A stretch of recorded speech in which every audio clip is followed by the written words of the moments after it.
किसी सहाबी ने अपने बच्चे की शादी पर अपने घर में लाइटिंग नहीं कराई, लेकिन आपको दुनिया का कोई आलिम ये फतवा नहीं दे सकता कि लाइटिंग कराना हराम है। आप शादी के मौके पे सारी गली सजा लो, आप सारी छतों पे लाइटिंग करा लो, कोई आदमी ये आपको फतवा नहीं दे सकता कि शादी के मौके पर लाइटिंग कराना जायज नहीं। कभी सुना है आपने किसी से? बोलिए। ये जायज है, जायज पैसे है तो ठीक। बल्कि मैं इससे आगे बढ़ता हूं, इससे थोड़ा और आगे जाता हूं। हजरत आयशा सिद्दीका रज़ी अल्लाह तआला अन्हा फरमाती हैं, मेरा जो कमरा था ना जिसमें मैं हुजूर के साथ रहती थी और एक लंबा जिंदगी का अरसा गुजारा, उसमें 3 आदमी सो सकते थे, चौथे के लिए जगह ही नहीं थी और कच्चा था। खजूर के तने खड़े करके उस पर खजूर के पत्तों की छत डाली गई थी। मैं जब हाथ उठाती थी तो मेरा हाथ अपनी छत को छू जाता था। ये है सुन्नत नबी पाक की, ये हुजूर का तरीका है। बताइए पक्के घर में, लेंटर वाले घर में रहना जायज के नाजायज? क्यों जी? हुजूर तो कच्चे मकान में रहते थे, आपने कैसे पक्का बना लिया? अल्लाह की महबूब अली दीन को उसकी असल बात में समझें। आप ऐसा ना करें जिसमें इंतशार और उम्मत तकसीम हो, उसका असल मिजाज देखें। मेहंदी के मौके पे अगर कोई आदमी 6 देगे दाल चावल की पकाता है तो मना नहीं, जायज पैसों से पकाए। उन्हें लाइटिंग लगवाई, कोई मना नहीं। सारे मोहल्ले को खाना खिलाया, कोई मना नहीं। बल्कि नबी पाक ने फरमाया बेहतरीन मुसलमान ही वो है जो सलाम पहले ले और रोटी ज्यादा खिलाए, तो बेहतरीन मुसलमान है। नाजायज क्या है? नाजायज है शादी के मौके पर बैंड बाजा बजाना, उसमें रक्स करना, उसमें भंगड़े डालना, औरतों मर्दों का इख्तलात होना, औरतों की मूवी बनाना, ये चीजें नाजायज है। तो जो नाजायज है उस पर पाबंदी लगाई जाएगी, जो जायज है उसके बारे में ये कहा जाएगा कि भाई एहतियात की जाए, सुन्नत की तरफ देखा जाए तो बेहतर यही है। लेकिन अगर कोई किसी आदमी के पास जायज पैसे हो, वो 100 कनाल के घर में रहे, अगरचे सुन्नत ये नहीं, पर ये तो कोई फतवा नहीं ना दे सकता कि हराम है तेरा 100 कनाल के घर में रहना। क्या है फतवा कहीं आपने सुना?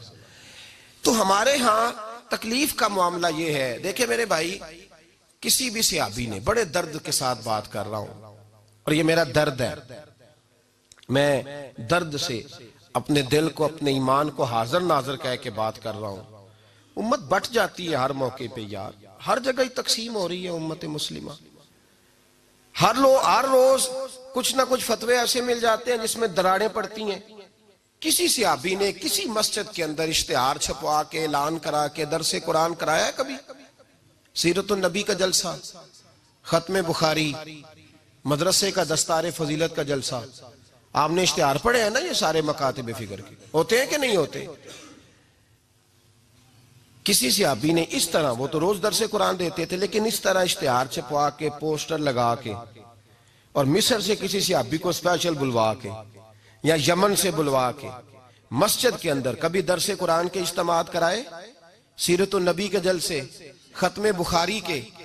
ओ भाई, ये सारी चीजें हुजूर के सहाबा की सुन्नत से मुरवजा अंदाज में साबित नहीं। मुझे बता मेरे भाई, मैं दर्द के साथ तुझसे सवाल करता हूं कि सीरतुन नबी के जलसे में तू पेशावर से मौलाना बुलाए, पिंडी से बुलाए, तू गुजरात और कराची से लोगों को बुला करके अगर सीरत का जलसा कराए और तू उसमें एक आदमी को कराची से बुलवाया जा रहा है तो तूने उसको 20,000 की टिकट भी दी और इश्तिहार पे भी जलसे पे खर्च हुआ, फिर लंगर भी पका, खाना भी तूने खिलाया, ना तुझे कोई बेवा याद आई, ना तुझे कोई मिस्कीन याद आया, ना तुझे कोई गरीब याद आया। हालांकि कहना चाहिए था ना, ये जो लाख रुपया लग रहा है किसी बेवा की खिदमत कर देनी चाहिए, यतीम को दे देना चाहिए। दर्द के साथ बात कर। सवाल मेरा ये है कि वही काम जो सीरत के जलसे में होते हैं, पहले तिलावत होती है, फिर नात होती है, फिर किसी आलिम का बयान होता है, वही काम सिर्फ नाम बदल के किया जाए, ईद मिलादुन नबी नाम रखा जाए सल्लल्लाहु अलैहि वसल्लम। ये मैं आपके ज़हनों पे दस्तक दे रहा हूं, तकरीर नहीं कर रहा, सिर्फ दस्तक दे रहा। ओ भाई देखो, एक आदमी वही काम नाम बदल के करे तो जायज है, और अगर उसमें नबी पाक के मिलाद का नाम रख लिया जाए या नात का नाम रख लिया जाए तो फिर मुझे इजाजत दे, मैं तुझसे सवाल करूं कि सिर्फ तुझे हुजूर की तारीफ पूरी लगती है? फिर मुझे इजाजत दे कि मैं तुझसे पूछूं कि सिर्फ तुझे नात अच्छी नहीं लगती? फिर मुझे इजाजत दे कि मैं तुझसे पूछूं कि तुझे सिर्फ रसूलुल्लाह के कसीदे अच्छे नहीं लगते? दे मुझे इजाजत कि मैं तुझसे सवाल करूं कि जहां जिक्र रसूल की बात आए वहां तू परेशान क्यों होता है? तुझे पता ही नहीं ये तो वो जिक्र है कि रब फरमाता है तुम बयान करो ना करो वरफा ना अल्लाह का जिक्र। महबूब मैंने खुद तेरे चर्चे सारी दुनिया में बुलंद फरमा दिए। और नबी पाक ने पूछा हजरत जिब्रील से कि चल जिब्रील तू बता मेरी उम्मत को पता चले रब ने मेरा जिक्र कैसे बुलंद किया है।